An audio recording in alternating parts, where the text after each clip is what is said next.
Olá pessoal, tudo bem? Estamos de volta com o Papo de Especialista. Eu sou Camila Lopes e hoje vamos conversar sobre um tema extremamente importante e interessante que é o programa Mais Médicos. E para isso nós convidamos um especialista desse tema que tem muito a contribuir, ele que é Josué Bleriano, que é professor aqui também da Universidade do Estado do Mato Grosso, a Unemate, que tem um currículo gigantesco, mas vou deixar que ele mesmo se apresente. Josué, seja bem-vindo ao Papo de Especialista. Bom, primeiramente queremos te agradecer por ter aceitado o convite e estar aberto à sua fala.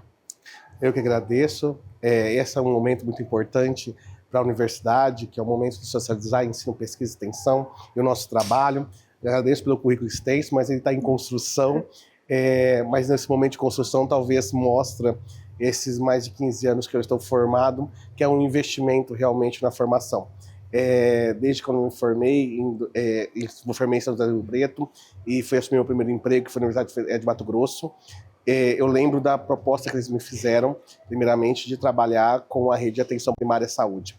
Na formação em enfermagem até então, apesar de ter vindo de um município que tinha uma grande mudança de modelo de atenção, com expansão da atenção primária, com uma recomendação, inclusive, do nível internacional para o Brasil avançar, né, nesse nível de atenção, eu fui formado principalmente para trabalhar na área hospitalar. E lembro que essa é uma área muito forte. No entanto, naquele momento, nesse primeiro emprego, a ideia era trabalhar com a atenção primária e a saúde coletiva.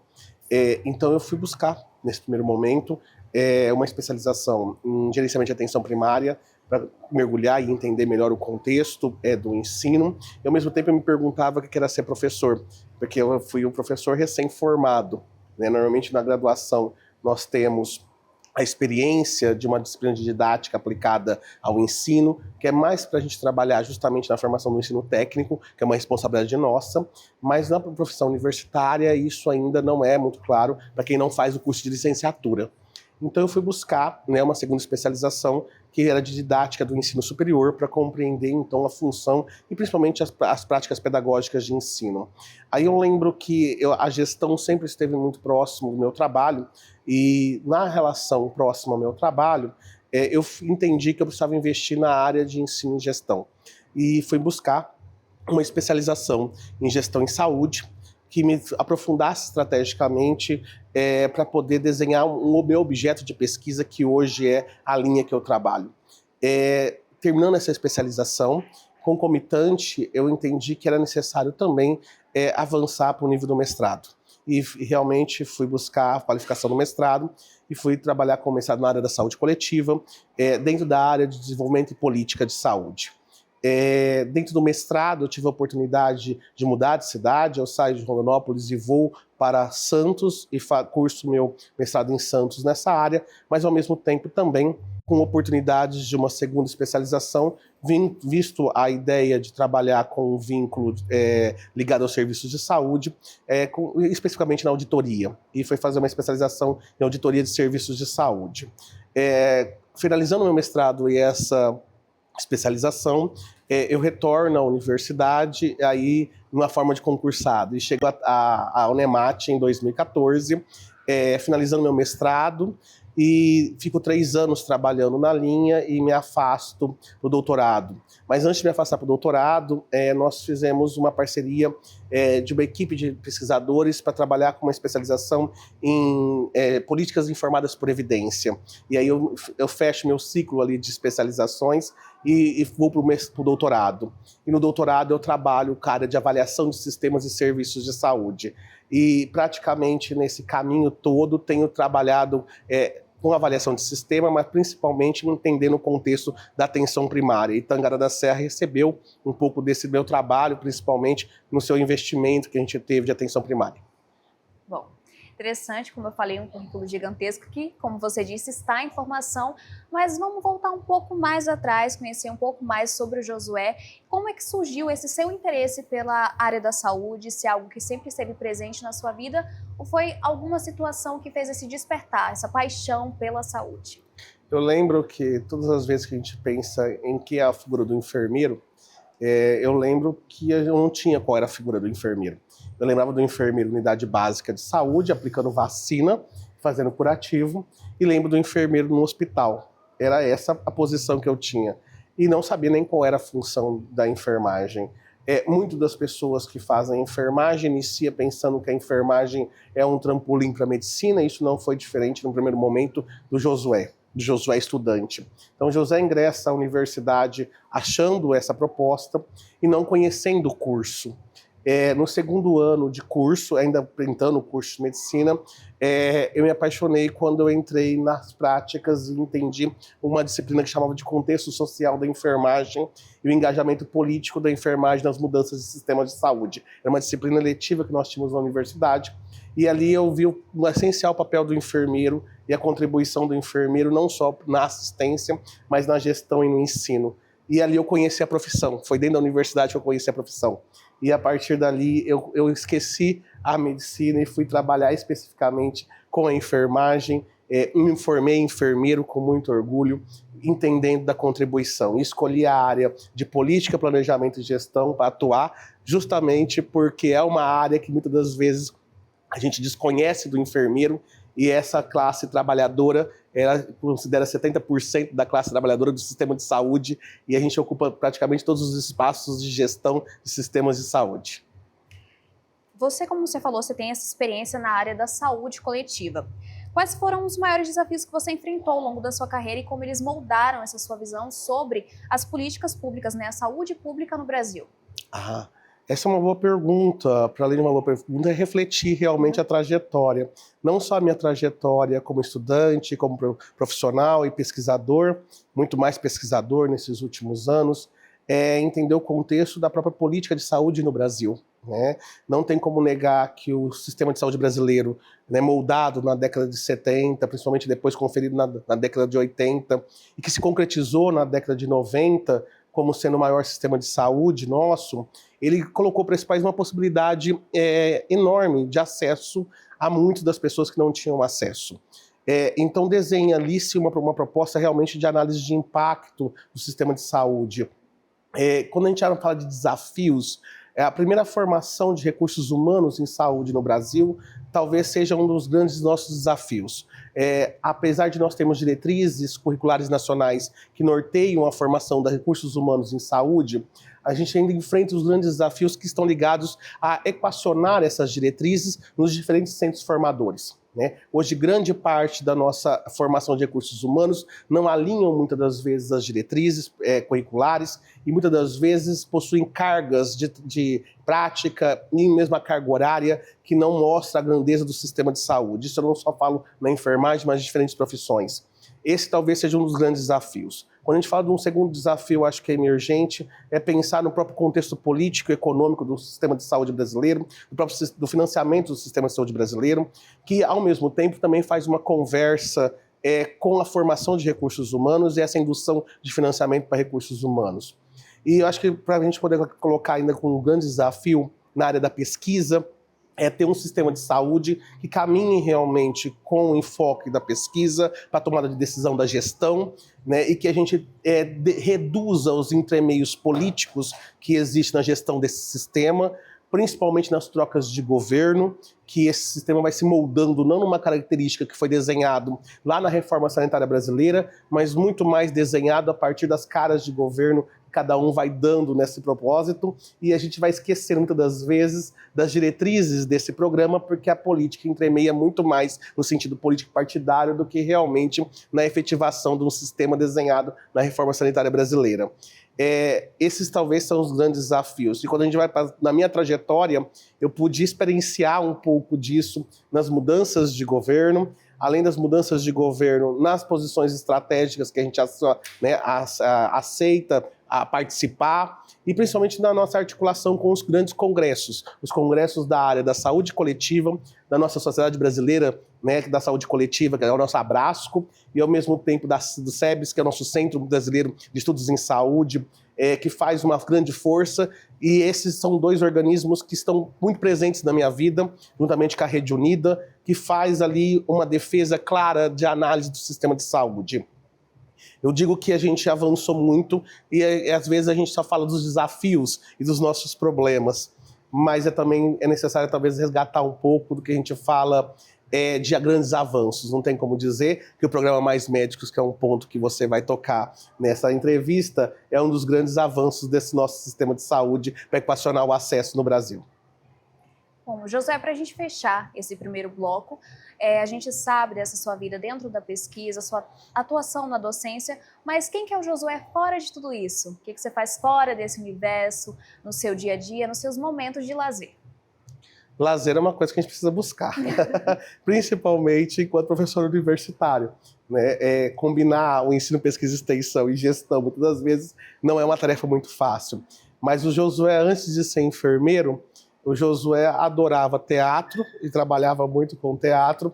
E o Josué, desde os 10 anos de idade, pintava tela, tanto acrílico como óleo sobre tela. Isso praticamente foi uma carreira profissional. Com 15 anos eu comecei a ministrar aulas já em galerias, e eu lembro da minha graduação inteira em São José do Rio Preto, trabalhando em 2 galerias, ministrando aula de pintura nesse tempo. E para mim foi um momento muito riquíssimo. Fora isso, o Josué é aquele que ama viajar, conhecer lugares, que ama sentar para conversar e dialogar sobre, né, os assuntos que são nossos interesses, principalmente, e que ama a cultura brasileira no seu sentido de música popular brasileira, e ao mesmo tempo de transformar a música como um encontro de conversa e reflexão do dia a dia.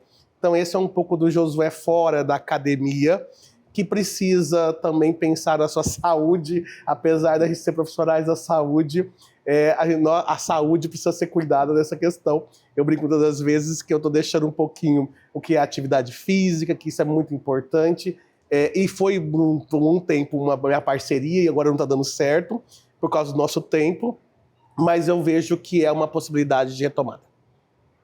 Muito obrigada. Pessoal, agora a gente vai encerrar esse primeiro bloco, vamos para um breve intervalo, mas daqui a pouco a gente volta com mais.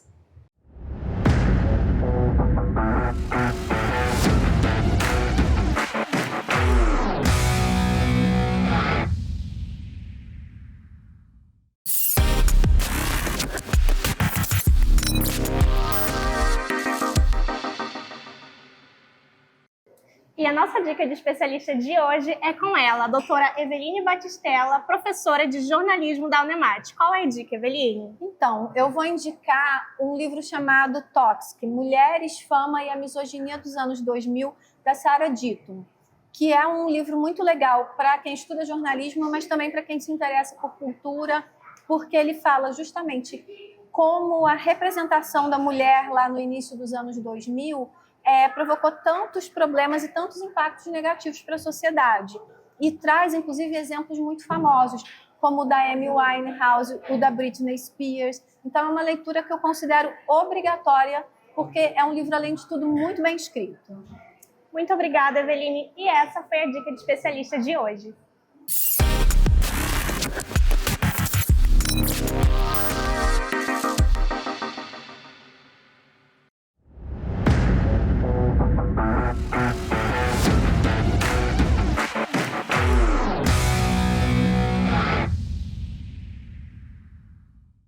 Estamos de volta do nosso intervalo, como eu falei que era um breve intervalo, com o Josué.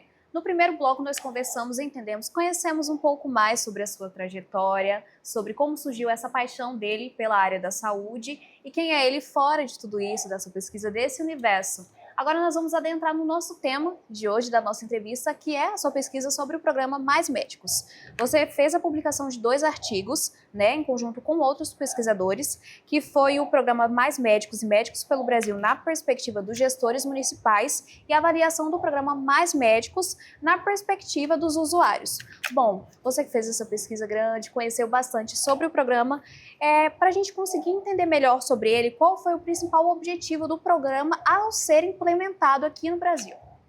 Bom, o programa ele veio justamente uma justificativa que sai de uma marcha dos prefeitos da Brasília na época de 2012 para 2013. O programa foi implantado em 2013, uma discussão muito grande, solicitando que a gestão federal fizesse um apelo para a formação médica, para que a gente alcançasse o acesso na atenção primária no sistema de saúde público. E essa manifestação vinda politicamente, criou-se então um grupo técnico dentro do Ministério com estudos que levassem então a entender o contexto da distribuição e fixação de médicos no território brasileiro. Entendendo a concepção do sistema de saúde como um dos seus princípios, principalmente da universalidade, que é o maior princípio desse sistema. Entendendo que a gente não tinha quantitativo médico suficiente, o governo então propôs naquela época a abertura de uma proposta desse programa Mais Médicos, induzindo claramente algumas forças de trabalho.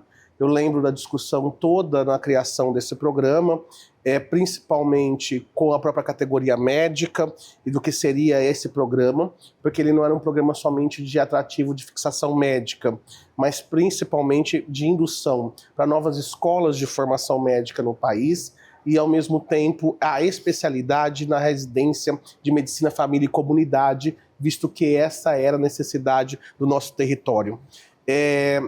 Das áreas emergentes, a gente entende que o primeiro passo era, então, trazer para o Brasil médicos, porque os primeiros editais de convocação desse programa não foram completados com os nossos médicos brasileiros. E talvez o maior duelo desse sistema, no primeiro momento, se deu por conta dele não trazer os médicos brasileiros. E a maior discussão foi a cooperação técnica do Brasil naquela época com o governo cubano em trazer médicos cubanos para esse país e completar estrategicamente a função de maior número de médicos no país. Mas eu acredito que vale recordar, e isso é muito importante, que a gente teve editais antecedendo a essa cooperação técnica entre OPAS, Ministério da Saúde e Governo de Cuba, que não foi possível completar com os nossos médicos, né? E especificamente, Tangará da Serra recebeu um quantitativo interessante de médicos cubanos no primeiro momento desse programa.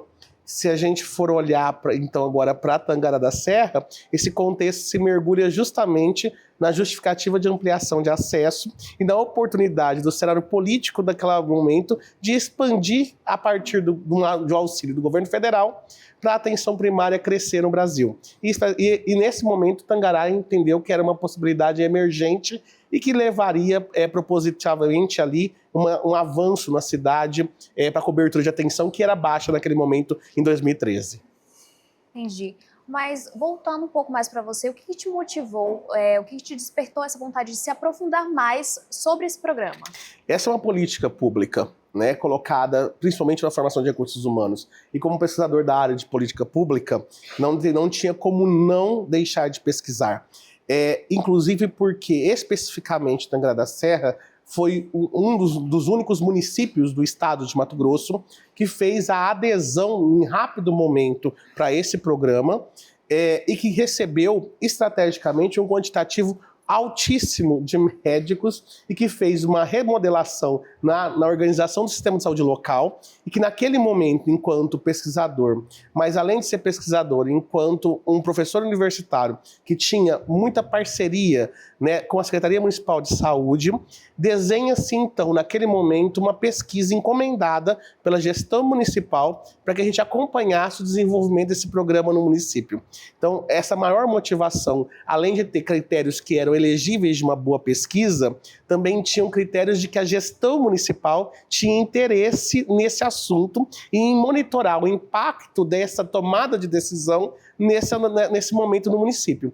Então a gente entende que era, além dos meus anseios enquanto pesquisador, mas também um acordo de cooperação entre os municípios e a universidade, e faria ali o que a gente transformou em grandes relatos de experiência para além da pesquisa, mas também no campo da extensão e do ensino.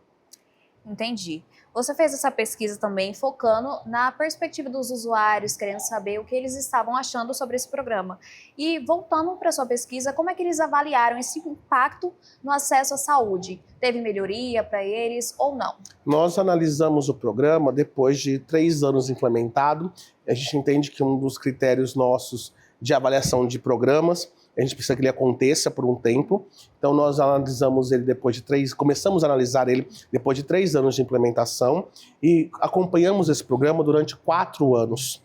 E nesses 4 anos nós entrevistamos nesse município 1.036 usuários de saúde que eram estrategicamente definidos a partir de alguns critérios de inclusão e exclusão, mas que nos trouxeram respostas interessantes.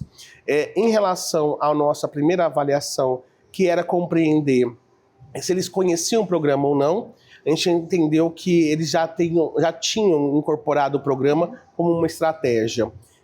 Um outro ponto que eu considero extremamente importante destacar é que no primeiro momento, quando, né, o programa foi convidado ali a se instalar nesse município, no sentido não convite, mas obrigatoriamente, foi uma decisão interna, eu lembro que o próprio município não atendeu muito bem o programa, no sentido de acolhê-lo. Né? Nós tivemos aí enfrentamentos de alguns segmentos do setor saúde com esses médicos, principalmente porque a maior categoria que veio eram médicos estrangeiros. Né? Eu deixo claro no início dessa pesquisa o acordo político partidário, inclusive do momento, que favoreceu a vinda desses médicos. E do lado do usuário, a maior relação que nós tivemos foi que uma das coisas que a gente mais teria medo naquele momento era que a comunicação entre, né, o médico e o usuário seria dificultado por conta da língua, né? Mas a gente entendeu que no acompanhamento da pesquisa, esse não foi um dos fatores que levou uma dificuldade. O outro ponto que a gente destaca nesse artigo, principalmente na avaliação dos usuários, é que além das amostras significativas estatísticas para poder provar isso daí, a gente mergulha num universo que é do significado do médico na vida das pessoas. E a gente tinha ali histórias reais, porque nós tínhamos dados quantitativos e qualitativos para poder fazer um processo de avaliação. E nas histórias reais, eu queria destacar alguns pontos que eu considerava que, para mim, são elementos importantes. Um dos primeiros pontos é o contato desse médico com a família e com o usuário. Né? A pesquisa demonstrou em vários momentos o quanto que a formação desses médicos, principalmente que são médicos formados em medicina integral, tinham maior proximidade no território e maior conhecimento com os usuários das suas condições de saúde. Nós temos relatos de pessoas que acompanhavam, então, que esses médicos acompanhavam elas quando o filho internava no hospital, então o médico de família queria entender o contexto da internação do filho. Nós tínhamos esses relatos de experiência de acompanhamento de referência em quimioterapia, em que esse médico, e juntamente com essa equipe, mandava mensagens perguntando como que esse usuário estava no acompanhamento, que é uma condição de coordenação de cuidado, inclusive. Nós temos a incorporação de práticas integrais na equipe brasileira, então principalmente de práticas integrativas que hoje a gente tem dentro do sistema de saúde, no investimento de hortas comunitárias, de plantio das plantas medicinais, que também é uma questão muito difícil de inclusão na categoria médica, que às vezes está muito ligada à questão farmacológica, mas a farmacologia empresarial. Nós tivemos um sucesso muito grande na relação da parceria entre equipe de saúde com esses novos médicos, no intuito de troca de experiência dos sistemas de saúde que eles passaram. Nós recebemos aqui em Tangará da Serra médicos de diferentes lugares que, mesmo sendo de cooperação internacional por Cuba, tinham passado por sistemas de saúde europeu e canadense e que tinham uma grande experiência de sistemas de saúde que são considerados sistemas de saúde elementares e que são realmente modelos que a gente segue em alguns momentos. E isso trouxe essa troca interessante e a gente analisa também isso com os profissionais. Um ponto que eu considero que talvez seja muito legal na forma de entender quem é esse novo médico que chega, para além da sua competência, porque a gente avalia nesse estudo, inclusive, a competência da consulta médica, a competência para ser médico, porque a satisfação do usuário final e o que ele entende como competência, às vezes não é o que ele enxerga, e é o que ele está sentindo. Então a gente perguntava no final se na concepção dele o diagnóstico, a consulta, né, a propedêutica consulta realizada pelo médico estava correta ou não, apesar dele conhecer ou não conhecer às vezes as práticas médicas, mas a gente queria saber na visão desse usuário se ele confiava naquilo que aquele médico estava passando, porque no início era uma dificuldade muito grande acreditar no que esses médicos estavam dizendo. E em Tangará foi interessante porque a gente tem mais de 70% de confiança nessa proposta da conduta médica. Mas o que eu acho que talvez supera mais que isso é a condição que a gente teve de troca de vida e de elemento de vida. O que eu chamo de troca de vida e elemento de vida? É o fazer acontecer do dia a dia. Então, eu lembro de frases, o médico mora no meu bairro e ele joga bola com as minhas crianças. Ele convida, né, os adolescentes para conversar na praça sobre alguns assuntos.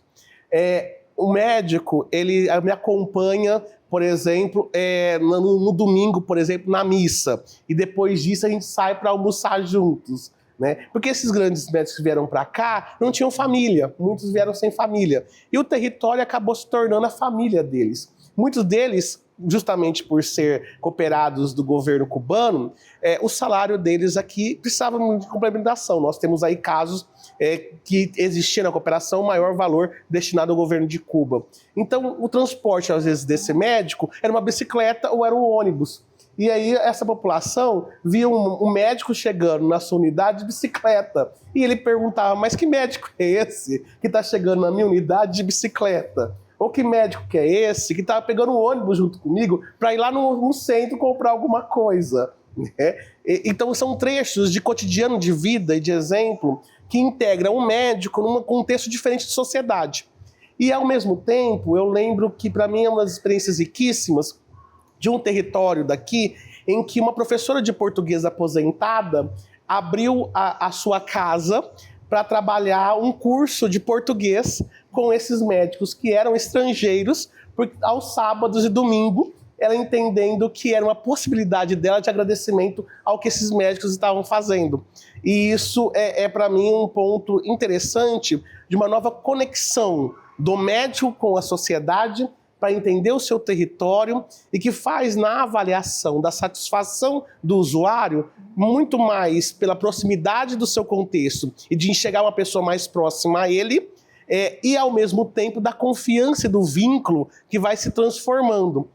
Eu brinco que às vezes não significa você morar no mesmo território, mas muito do que a gente enxerga nessa pesquisa é o quanto que os usuários falavam da duração da consulta. A média de duração da consulta, se não me engano, era em torno de maior frequência, em torno de 20 minutos. Uma consulta de 20 minutos médica significava uma mudança completamente de propedêutica e de anamnese e conduta. E isso para a gente é muito importante, porque mostra essa proximidade de compreender e entender o usuário, o contexto.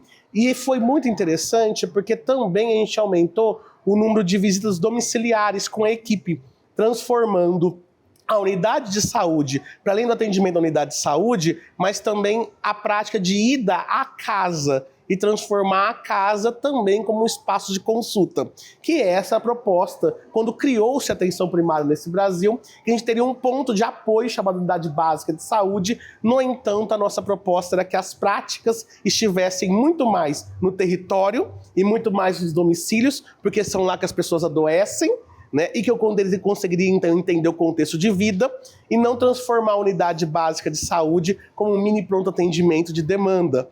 Então a gente precisa entender essa lógica, e esses médicos que chegaram, em sua grande maioria, chegaram com essa característica, a população avalia desse jeito.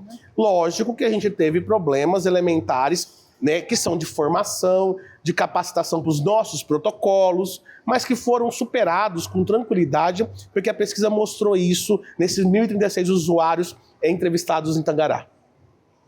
Muito obrigada, Josué. Vamos encerrar mais um bloco. Daqui a pouco a gente volta. O papo está interessantíssimo, mas fique aí que a gente volta com mais.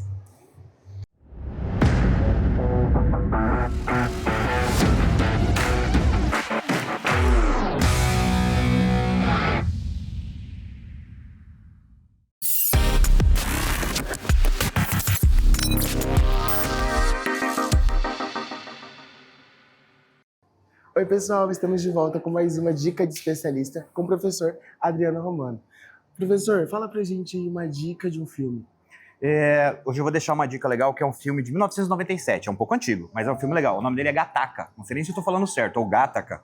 É um filme que traz uma realidade de um futuro onde as pessoas são selecionadas, os nascimentos são selecionados. E isso faz uma alusão bem interessante com o que nós temos vivido agora na humanidade. Então, assim, nesse filme, ó o spoiler, nesse filme, as pessoas não geram mais filhos com métodos normais, naturais. Existe um processo de seleção de genes, então as crianças são todas perfeitas. Ter um filho fora desse processo é como se fosse um crime. E aí vai assistir o filme para você entender o que acontece nesse processo todo. É bem legal. Bom, pessoal, cada essa dica, vamos lá assistir.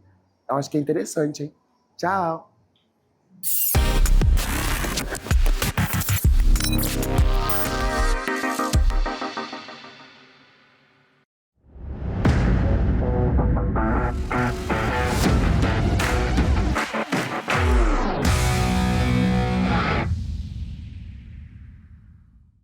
Voltamos para esse último bloco, o papo tá maravilhoso e aqui eu queria mais uma vez agradecer ao Josué pela oportunidade, por estar compartilhando com a gente toda essa experiência, essa vasta experiência na área da saúde.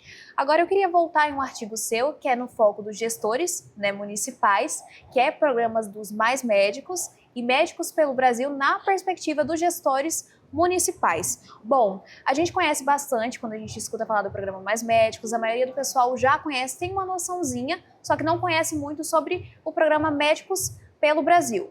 Bom, o pessoal sabe disso, só que quais são as diferenças desses dois programas? Bom, essa é uma pergunta interessante, ao mesmo tempo provocativa, que nos faz fazer uma crítica interessante também, que é o que eu escrevo num dos artigos, nesse principalmente, da tentativa de que a área nossa de política, planejamento e gestão precisa trabalhar. Que programas criados na vertente que são para a defesa desse sistema são propostas políticas de trabalho do sistema de saúde e não programas de governo, né? O programa Mais Médicos, ele configurou-se com muita clareza como um programa de governo e nas trocas de gestão ele também foi mudado, né? Inclusive seu nome. Então, naquele momento em que o Brasil estava vivenciando a troca de governo por um impeachment, né, e a mudança depois subsequente também ao novo governo, que ele alinhava-se muito à proposta de defender a formação médica, inclusive que é uma defesa do programa Mais Médicos também, mas trazendo a característica de médicos formados, brasileiros realmente, e com a proposta de ampliar a questão das residências em saúde da família, como a gente brinca às vezes, conforme troca o gestor, cada um dá a sua cara a seu programa. E naquele momento, então, foi desenhado Médicos pelo Brasil com uma proposta transitória ao governo, de um programa que era de um outro governo, e ao mesmo tempo, eu acredito que vocês lembram, quem está assistindo e que acompanha as mídias vão lembrar da foto no aeroporto dos aviões dos médicos indo embora do Brasil, principalmente os médicos cubanos, porque eles tinham acabado de se desligarem de um programa chamado Programa Médicos pelo Brasil, porque o programa, o programa Mais Médicos e o Programa Médicos pelo Brasil não aceitava esse tipo de médico. E até porque o governo naquele momento não entendeu como cooperação técnica, mas sim uma aliança de governos, e aí não era ideal para o Brasil ter isso. Bom, ao mesmo tempo, isso condiciona vários territórios brasileiros que tinham esses médicos alocados num déficit de médico novamente, né? E que o programa Médicos pelo Brasil, apesar de ter tentado fazer os iniciais editais para reposição de médicos, não conseguiu atingir o quantitativo suficiente. Ao mesmo tempo, isso acontece num cenário de pandemia, que veio a pandemia, e que estrategicamente desconfigurou todo o sistema de saúde por um agravo que foi global. E que a gente precisava desses médicos para sustentar a rede de atenção à saúde e principalmente naqueles territórios de maior dificuldade de fixação. Eu acredito que aqui vale a pena dizer o quanto que a defesa do programa Mais Médicos se dá principalmente na inserção de médicos para os territórios de vulnerabilidade. É onde o médico normalmente não quer se fixar. São os territórios que são quilombolas, ribeirinhos, indígenas, aqueles que são distantes de centro tecnológico e que dificilmente capta a fixação de um médico. E aí o programa conseguiu chegar nessas comunidades, principalmente as comunidades fluviais, amazônicas, do Acre, né, e do próprio Mato Grosso, municípios pequenos. A nossa característica do Mato Grosso são municípios pequenos, né, de população normalmente de 5 a 10 mil habitantes, e que dificilmente você tem fixação médica. Então, o programa tinha essa característica.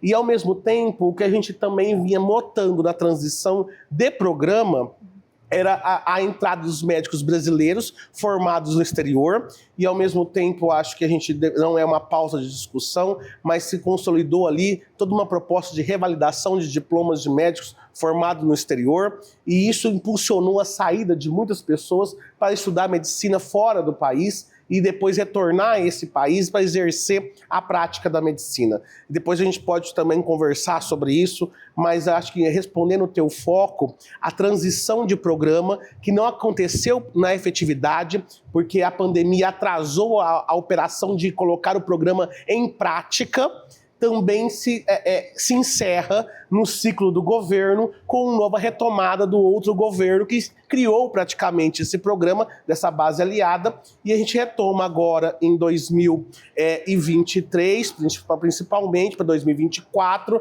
essa defesa. E 2025, que é o ano que nós estamos, o programa Mais Médicos é a fortaleza de discussão novamente no Ministério. Quem tem acompanhado essa discussão vai ver um pouquinho, né, da retomada de mais de 500, 600 médicos já nesse programa para tentar aumentar o quantitativo. Vale a pena dizer que o primeiro quantitativo, naquele momento, em 2013, foram mais de 18 mil médicos nesse país. Você imagina chegar a 18 mil médicos. É emocionante dizer, e eu me emociono porque, ao mesmo tempo que você vê um sistema de saúde que necessita de médico, não ter médico, você tem 18 mil médicos chegando num território brasileiro com a população que precisa de assistência. Então não dá para dizer que essa não foi a maior política nos últimos 20 anos de sistema de saúde. Mas, ao mesmo tempo, com todos os seus problemas, com suas críticas, a gente tem que entender que se não fosse esse programa, nós não alcançaríamos a cobertura de atenção primária que o Brasil tem hoje. E a gente fala de um Brasil que não é o Brasil de Cuiabá, que não é o Brasil de São Paulo e que não é o Brasil do Rio de Janeiro, de Minas Gerais, pelo Belo Horizonte. Nós estamos falando daquele Brasil que é do município pequeno, que tem suas necessidades, que tem suas patologias, suas doenças e seu agravo, que muitas das vezes a equipe, e aí eu não vou dizer fixação de médico, eu vou dizer fixação de equipe, porque com 18 mil médicos chegando, nós tínhamos minimamente 18 mil enfermeiros chegando, nós tínhamos minimamente quase 36 mil técnicos de enfermagem chegando e mais de 100 mil agentes comunitários de saúde chegando. Esse não é qualquer problema. Isso não era um investimento qualquer. Então a gente tem que entender que a retomada nele em 2025 significa reforçar a necessidade de equipes de saúde, principalmente para esse sistema, para atender não só o sistema, mas para atender aquela pessoa que necessita do sistema, numa mudança principalmente da composição, que é evitar que as pessoas adoeçam, e para além de evitar que adoeçam, que elas internem e morram por condições preveníveis. Isso talvez é o maior benefício desse sistema. Bom, Josué, muito obrigada. Estamos chegando ao final do programa e queria agradecer um programa que passou informação, que nos emocionou também, e deixo aqui aberto para que você deixe um recado para estudantes da área da saúde, pessoas que querem entrar nessa questão da pesquisa, conselho para elas. O que você falaria se fosse, voltando um pouco atrás, que conselho você queria escutar se você estivesse também começando? Acho que conselho é ruim dar, a gente não dá conselho. Eu não vou falar de ministrar um conselho, mas talvez uma reflexão, que é que a gente tem acompanhado hoje, a necessidade de um profissional da saúde mais engajado com esse sistema, mais responsável com esse sistema, e que seja capaz, nessa sua responsabilidade, de acompanhar as pessoas, não a doença, as pessoas. As pessoas são seres humanos que chegam nas suas necessidades. E, infelizmente, né, nessa expansão de formação, que não é só médica, mas de diferentes profissões, e aqui a gente tem que colocar a área da saúde como sendo essa área complexa de trabalho, porque ela engloba diferentes tipos de profissão, não transformar o corpo em mercado. A saúde tem sido debatida no âmbito do mercado, da financiarização da saúde e um consumo excessivo de práticas médicas e de prescrições para atender uma roda chamada economia da saúde. Então, inclusive, os bancos de formação profissional têm feito essa característica com muita clareza, formando profissionais para esse mercado econômico da saúde, em que a gente mais prescreve do que evita doença. Infelizmente, a gente tem 30 anos, mais de 30 anos de SUS. Mais de 30 anos de um sistema que foi concebido para atender as necessidades desse território. E nesses mais de 30 anos, nós não conseguimos superar na formação de profissionais a lógica de prevenção. Ainda a gente trabalha extremamente na lógica, né, do diagnóstico para a doença, em doenças que poderiam ter sido evitadas realmente, e nós estamos esquecendo, nesse avanço de cobertura de atenção, principalmente qual é a função essencial do profissional da saúde na vida das pessoas. Que a gente, então, quem vai entrar nessa área, entenda que ela é uma área para cuidar de pessoas. Cuidar de pessoas não significa que a gente não vai ganhar dinheiro cuidando de pessoas, mas a gente cuida das necessidades das pessoas e que a gente possa evitar que algumas necessidades que são preveníveis não aconteçam por conta que eu estou esperando a pessoa adoecer para tratar ela. Eu acredito que esse tem sido o maior desafio de qualquer universidade e por isso, mais uma vez, das diretrizes curriculares nacionais, nós ainda não conseguimos enfrentar, apesar das diretrizes, mudanças no modelo de formação, principalmente da área médica brasileira. Muito obrigada, Josué. E a você que nos acompanhou aqui até o final, muito obrigada pela audiência. Não se esqueça de curtir, compartilhar e continuar acompanhando o Papo de Especialista. Esse foi o programa de hoje e até a próxima.